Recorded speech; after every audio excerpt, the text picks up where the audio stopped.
नीतीश कुमार किससे शुरुआत करेंगे? इधर चेहरा कौन रहेगा?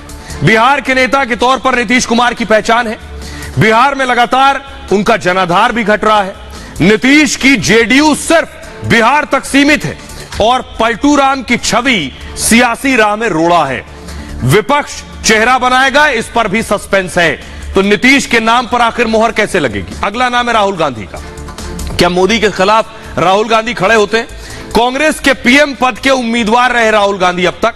2014-19 में मोदी से पहले ही हार चुके हैं और पर्दे के पीछे से राहुल ही पार्टी को चला रहे हैं। दरअसल 5 राज्यों के चुनाव में भी करारी हार मिली राहुल गांधी को। विपक्ष को राहुल के नाम पर एतराज होगा, कोई राहुल के नाम के साथ खड़ा नहीं होगा। अगला नाम आइए, ममता बनर्जी। ममता बनर्जी का जनाधार बंगाल में है, बंगाल के बाहर नहीं। दूसरे राज्यों में खास लोकप्रियता ममता की नहीं है। कांग्रेस के खिलाफ कई बार विवादित बयान दिया है और विवाद रहा है और टीएमसी नेताओं पर छापे के बाद दावेदारी और ज्यादा कमजोर हो गई है। अब देखिए, क्या अरविंद केजरीवाल होंगे मोदी के सामने? दिल्ली के बाद पंजाब में आम आदमी पार्टी की सरकार जरूर आई है। राज्यों में कांग्रेस का विकल्प बनने की कोशिश कर रहे हैं केजरीवाल। कांग्रेस सहित कई दलों का समर्थन मुश्किल है केजरीवाल को मिलना। और अखिलेश यादव क्या हो सकते हैं? यूपी विधानसभा में लगातार दूसरी बार हार चुके हैं। कांग्रेस मायावती से अलग होकर चुनाव लड़ा था। 2024 चुनाव में किससे गठबंधन करेंगे पक्का नहीं है। तेलंगाना को छोड़कर, केसीआर की बात कर रहा हूं मैं, तेलंगाना को छोड़कर कहीं जनाधार नहीं है। विपक्ष को एकजुट करने की कोशिश में जुटे हुए हैं। केसीआर के नाम पर तैयार नहीं होगी खुद कांग्रेस। तो यह है मोदी के सामने इन बड़े बड़े दिग्गजों की बिसात। आइए अब आपको सुनवाता हूं। वोट तो देगी जनता जनार्दन। क्या लोग मोदी के खिलाफ हैं या मोदी के साथ हैं, या लोग भी मानते हैं कि 2024 में प्रधानमंत्री नहीं बनेंगे नरेंद्र मोदी? लोगों को सुनिए। नरेंद्र मोदी का कोई विकल्प है ही नहीं। उस कैलिबर का कोई नेता नहीं है। यहाँ पर डिसीजन मेकर कोई नहीं है। जो कल तक युवा को तेजस्वी पर भरोसा था, आज कहीं न कहीं तेजस्वी पर भी युवाओं का भरोसा उठ जाएगा। और अपने दम पर सरकार बनाना चाहिए था बिहार में, क्योंकि नीतीश कुमार का बिहार में कोई जनाधार नहीं है। युवा रुष्ट हैं, भ्रष्टाचार बढ़ा हुआ है। मोदी का विकल्प केंद्र में 2029 तक नहीं है। 24 की बात नहीं, 29 तक नहीं है। जब भी बात होगा तो मोदी की ही बात होगी। केंद्र में मोदी रहेंगे। 14 वाला 24 में तो रहेंगे ही, लेकिन नीतीश जी का कोई पता नहीं। सवाल ही नहीं, दूर दूर तक कोई दल ही नहीं है। बिल्कुल बनेंगे मोदी जी पीएम, क्योंकि इनके अलावा कोई और सरकार आ ही नहीं रही दूर दूर तक, और इनका कोई विकल्प नहीं है।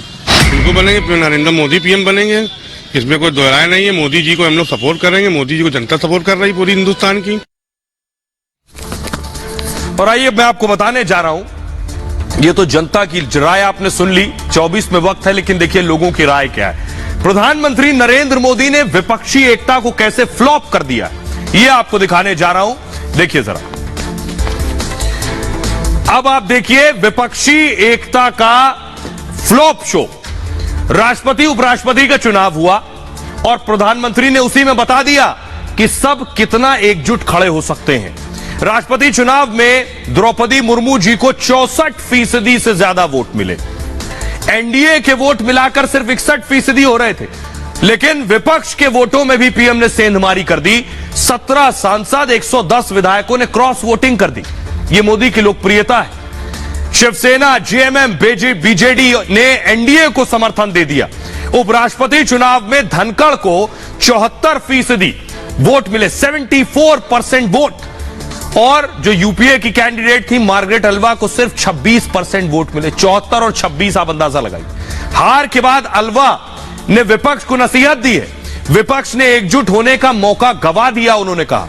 टीएमसी सांसदों ने मतदान में हिस्सा नहीं लिया। अकाली दल ने धनखड़ का समर्थन किया। टीडीपी, वाईएसआर, कांग्रेस भी एनडीए के साथ दिखी। मोदी को हराने का फॉर्मूला विपक्ष के पास नहीं है। यह जो रणनीति थी प्रधानमंत्री नरेंद्र मोदी की, इसने बता दिया कि विपक्ष मोदी को हरा नहीं सकता। यह मैं क्यों कह रहा हूं? क्योंकि प्रधानमंत्री नरेंद्र मोदी की लोकप्रियता यह कि जिस राज्य में कदम रखते हैं उनकी लोकप्रियता बढ़ती जाती है। मैं उदाहरण आपको देने जा रहा हूं। 2014 से अब तक प्रधानमंत्री नरेंद्र मोदी की वजह से बीजेपी राज्य दर राज्य कैसे आगे बढ़ती गई देखिए। देश में आम चुनाव 2024 में होने, लेकिन आम चुनाव की चर्चा अभी से छिड़ गई और इसकी शुरुआत हुई बिहार से। और चुनौती भी किसे दी जा रही है? नरेंद्र मोदी को। ऐसे में सियासी चर्चा बिहार पर केंद्रित करने के बजाय नेशनल लेवल पर होना नीतीश जैसे नेताओं के लिए मुफीद है। और इसलिए नीतीश 8वीं बार मुख्यमंत्री बनने के बाद बिहार सरकार और आरजेडी पर बयान देने के बजाय सीधे प्रधानमंत्री मोदी सरकार और प्रधानमंत्री पद पर बयान दे रहे हैं। दरअसल ये कुछ और नहीं बल्कि नीतीश कुमार की महत्वाकांक्षा है। और नीतीश की इतनी बड़ी महत्वाकांक्षा की वजह भी बीजेपी ही रही है, क्योंकि नीतीश का अपना कोई वोट बैंक नहीं है। नीतीश जिस कुर्मी बिरादरी से आते हैं वो बिहार में महज 3 से 4% के आसपास है। थोड़ा बहुत कोयरी समाज का वोट जरूर मिलता है। दरअसल बीजेपी ने नीतीश को हीरो बनाया। बीजेपी ने उन्हें साल 2000 में सीएम बनवाया, 2005 में उम्मीदवार बनाया, सरकार बनी और चली भी। 2010 में बीजेपी ने तीसरी बार मुख्यमंत्री उन्हें बनाया। 2015 में नीतीश लालू की पार्टी के साथ चल गए, लेकिन जब गलती मानी तो पार्टी ने 2020 में फिर से उन्हें मुख्यमंत्री की कुर्सी सौंप दी गई, यह जानते हुए भी कि नीतीश की पार्टी के पास केवल 45 विधायक थे और खुद बीजेपी के पास 77 विधायकों की लंबी लिस्ट थी। लेकिन बीजेपी ने नीतीश को जो वादा किया था उसे पूरा किया। नीतीश ने बीजेपी को भी धोखा दिया। इसी कड़ी में दूसरी पार्टी है शिवसेना। 2019 में शिवसेना और बीजेपी साथ साथ आए, विधानसभा चुनाव लड़ा, दोनों को बहुमत भी मिला। लेकिन पिता बाल ठाकरे के नाम पर सत्ता की चाहत रखने वाले उद्धव के मन में मुख्यमंत्री की कुर्सी का ऐसा भूत सवार हुआ, जिसके बाद उद्धव उन पार्टियों की गोद में जाकर बैठ गए जिनके खिलाफ उनके पिता ने पार्टी बनाई थी। नतीजा यह रहा कि उद्धव सीएम तो बन गए, लेकिन पार्टी सिंबल पर अब खतरा मंडरा रहा है।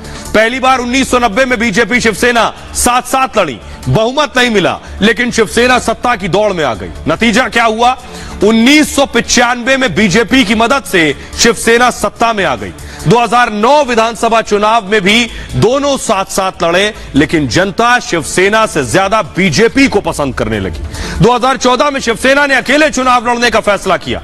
बीजेपी को 122 सीटें मिली, जबकि शिवसेना 63 पर सिमट गई। ये जो उदाहरण है ये बताते हैं कि किस तरह से बीजेपी प्रधानमंत्री नरेंद्र मोदी की वजह से लोकप्रिय होती गई।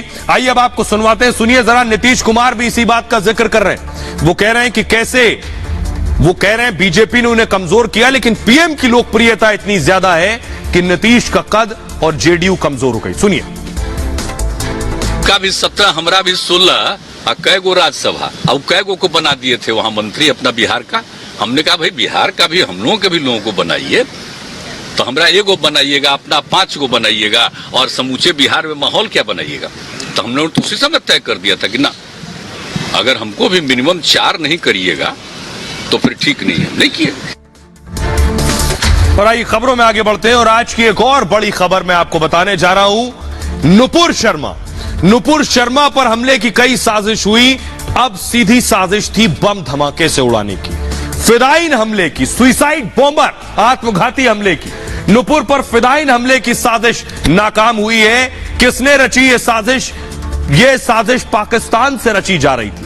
पाकिस्तान से हुक्म आ रहा था कि नुपुर को मार दो। उस आतंकी की तस्वीर मैं आपको दिखाने जा रहा हूं, जिसकी दरअसल कोशिश यही थी। ये आप देख रहे हैं, नदीम इसकी गिरफ्तारी हुई है। नदीम को बाकायदा पाकिस्तान से यह सिग्नल मिला कि नुपुर को जान से मारना है। इसकी गिरफ्तारी हो गई। अगली तस्वीर दिखाइए, इसे अरेस्ट किया गया। ये आप देख रहे हैं, फुल स्क्रीन लीजिए जरा तस्वीर। लाल टी शर्ट में जो शख्स आपको नजर आ रहा है, इसका नाम है नदीम। इसे एटीएस ने पकड़ा है। एटीएस देखिए सामने लेकर आई नदीम को, और नदीम को नुपुर को मारने के लिए तैयार किया गया था कि ये बम धमाका करके खुद को उड़ा ले, सुइसाइड बॉम्बर बने, और बाकायदा बम की ट्रेनिंग इसे दी गई। नुपुर को मारने की तैयारी थी। इसे एंटी टेररिस्ट स्क्वाड ने पकड़ा है उससे पहले।